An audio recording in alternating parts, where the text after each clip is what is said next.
Something followed us home from the woods. True Horror Story, Episode 22. There's a saying among experienced hikers, you never truly leave the forest. Sometimes, the forest leaves with you.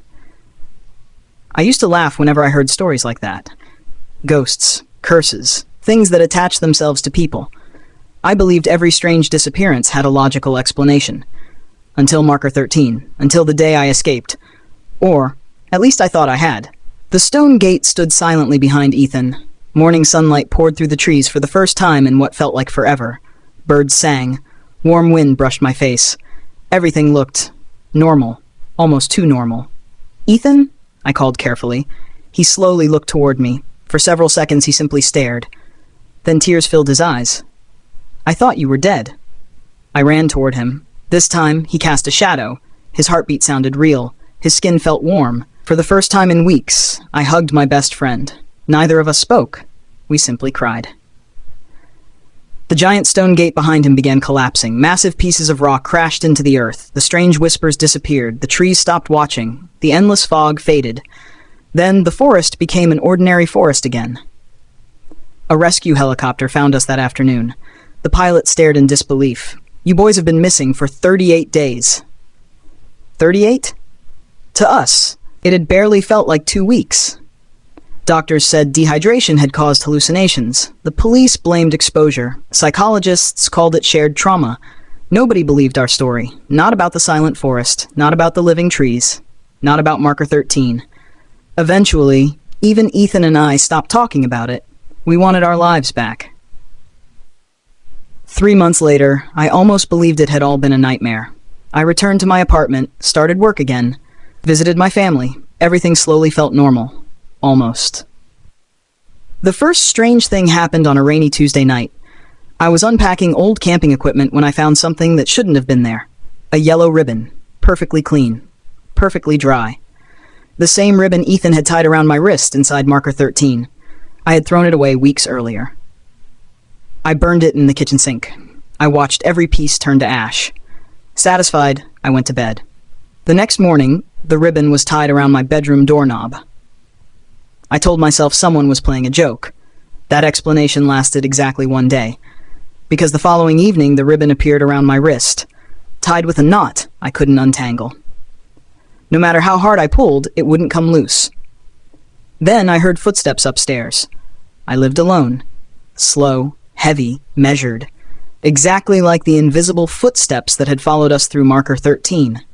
Step, step, step. I grabbed a baseball bat and searched every room. Nobody. No broken windows. No unlocked doors. Nothing. The footsteps stopped. Then 3 slow knocks echoed from inside my bedroom closet. Knock, knock, knock. I didn't open it. The next morning, the closet door stood wide open. Inside, mud covered the floor. Fresh boot prints led inside. None came back out. I moved. Immediately. A new apartment. Different neighborhood. Different city. It didn't matter. The footsteps came too. Meanwhile, Ethan stopped answering my calls for nearly 2 weeks. Then one night, he finally called. He wasn't crying. He wasn't screaming. His voice was empty. It found me. What? The thing that walked beside us. "Ethan, where are you?" Silence. Then, "I keep seeing someone outside my house. Call the police and ask." I did. They couldn't see it. The call ended. I drove 4 hours to Ethan's hometown. When I arrived, his front door stood open, lights still on, coffee still warm, keys still hanging beside the entrance. But Ethan was gone. Police believed he disappeared voluntarily. I knew better. Inside his living room, a muddy footprint waited beside the sofa.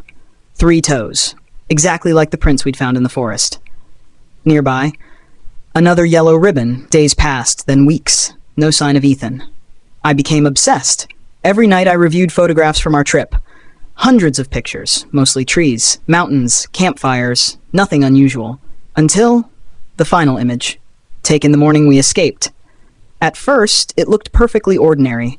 Ethan stood smiling beside the rescue helicopter. I stood next to him. The pilot waved. Then I zoomed into the tree line behind us. Someone stood there watching. Tall, motionless, completely black, the faceless creature. It had left the forest, and no one noticed. I reported the photograph. Experts claimed it was a shadow, an editing artifact, a damaged pixel. They were wrong, because the next morning, the figure was standing outside my apartment 30 stories below, looking directly at my window. I blinked. It disappeared. That night, my security camera detected movement. Exactly 3:13 a.m. Every night. Always for 13 seconds. The recording showed nothing until the 7th night. A dark silhouette slowly walked across the hallway. It never looked toward the camera, never moved quickly, it simply walked, then stopped directly outside my door. The recording ended. I opened my apartment door immediately. The hallway was empty, except for muddy footprints leading away. The police found nothing. Again. Sleep became impossible. Every mirror in my apartment reflected someone standing behind me. Turning around revealed empty rooms. Every television switched itself to static at exactly 3:13 a.m. Every phone call carried faint whispers beneath the voices. One sentence. Always the same. You brought us home. Months passed. My life collapsed. I lost my job. Friends stopped visiting. Nobody believed me. Then, an email arrived. No sender. No subject. One attached photograph. It showed Ethan, alive, standing deep inside marker 13, smiling. Behind him, hundreds of people stood silently among the trees, watching the camera. At the bottom of the photograph, a handwritten message. Come back. The following week, a package appeared outside my apartment. No shipping label, no return address. Inside, my old compass. The one I'd lost in the forest. The needle spun wildly, then stopped. Not pointing north, pointing toward my bedroom. The closet door slowly opened by itself. Inside, the impossible forest stretched endlessly. Towering pines, cold mist, yellow ribbons. The smell of damp earth filled my apartment. Somewhere far away, I heard Ethan shouting, "Ryan." Then another voice, much deeper, much older. We've been waiting.